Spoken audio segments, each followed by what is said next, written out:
happened had an effect of kind of gathering people together, spreading the word, and kind of recommitting people to the cause of revolution in that country.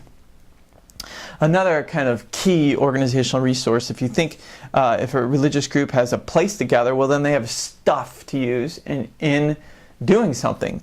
This seems so incredibly simple that it may be too obvious, but things like copiers, computers, equipment to make signs with, even like kitchens to cook for meetings or for rallies or that sorts of things.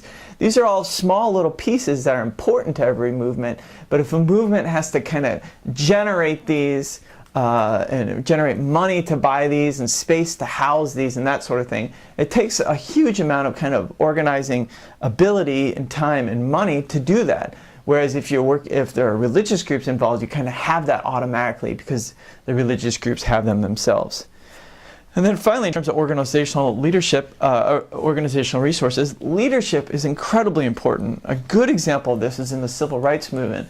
There's been quite a bit written about the fact that preachers, especially in the African American religious tradition of that time, were known to be or were even expected to be great orators. So there was a certain kind of charismatic role or charismatic status given to preachers. They were expected to be able to bring people together and to be able to reframe reality, to interpret reality, and to talk to people about both the message of God for people, but connecting that message of God to kind of the daily realities of people, which for African Americans before the 1960s meant conditions of oppression and discrimination and inequality. What was also interesting about clergy in that particular movement was there was no given the secluded nature of the African American community in terms of being pushed into limited social spaces. Preachers had a very interesting role in that they were religious and political at the same time.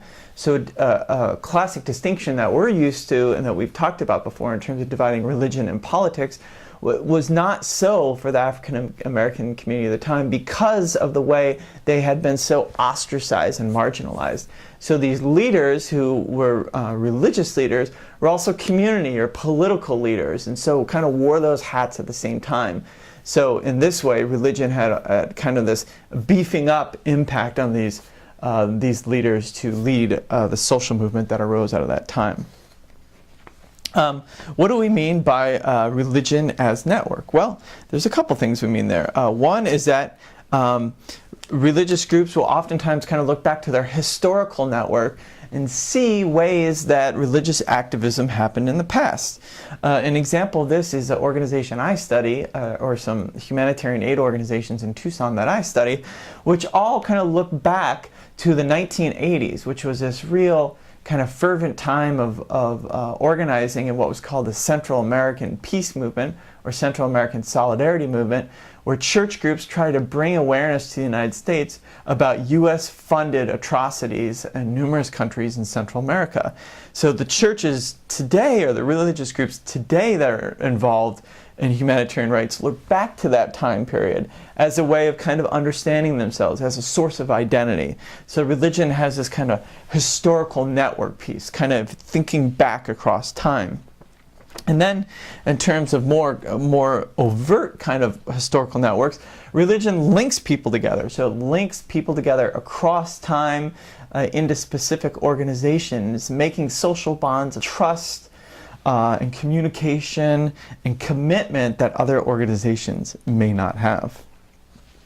And what do I mean as religion as motivator? Well, I mean a couple things.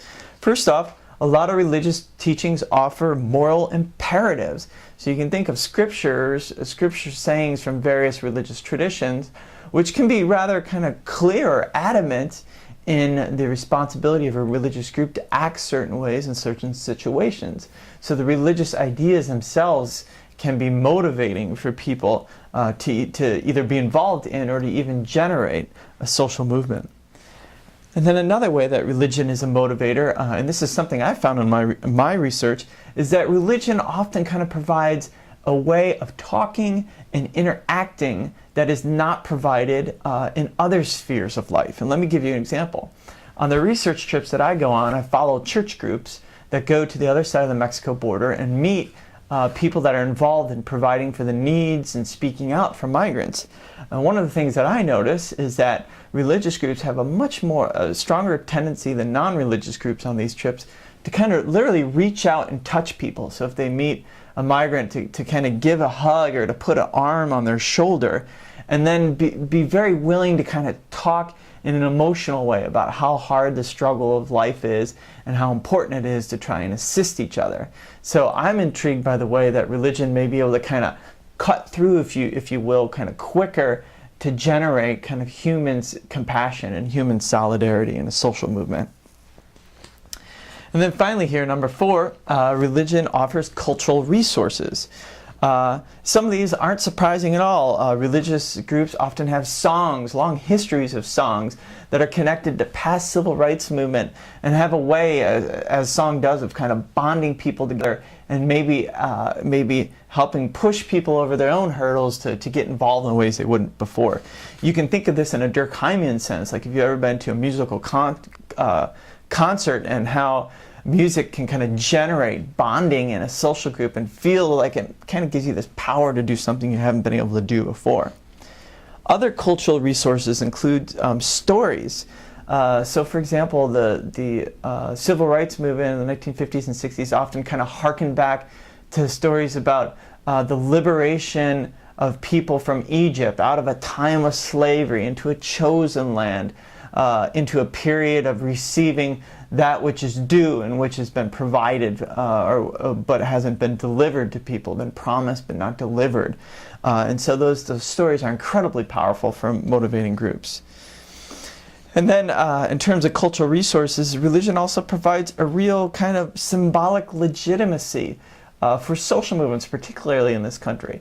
When you see a social movement occurring and you see like a priest or a clergy person on the front lines of a protest or a demonstration wearing their garb, it brings immediate legitimacy in this culture where clergy tend to be trusted and looked upon as wise leaders of community. So those are some kind of 4 key ways, if you will, that religion generates and aids social movements. And so when we think of social movements, we should immediately, especially in this country, be attentive to the way that religion is involved with those social movements. And let me kind of, in reference to our final reading, talk just a little bit about a social movement in our own backyard. And that's I guess there's no kind of official name for this social movement, except what it entails is a lot of humanitarian aid activists that are along the U.S.-Mexico border that go in the desert and deliver water in the desert, look for migrants that are in need, and help provide emergency medical care for migrants. And then on the Mexican side of the border, many of these groups are involved in providing for migrants that have been deported or migrants that are looking for work on the Mexico side of the border. What I know about this movement so far is that churches have been incredibly important to starting organizations like Humane Borders, No More Deaths, Good Samaritans, which are all names of organizations that are in the Tucson Press in the Tucson area. Churches are basically the kind of the organizing base of this movement. They provide meeting space, they provide startup money, they provide leaders through their clergy and through their members, they provide those copy machines, they provide halls in which to gather. And then clergy have been some of the real main organizers of this movement locally. The ones that talk to the press, bring people together, use their Sunday pulpit as a way to spread the word.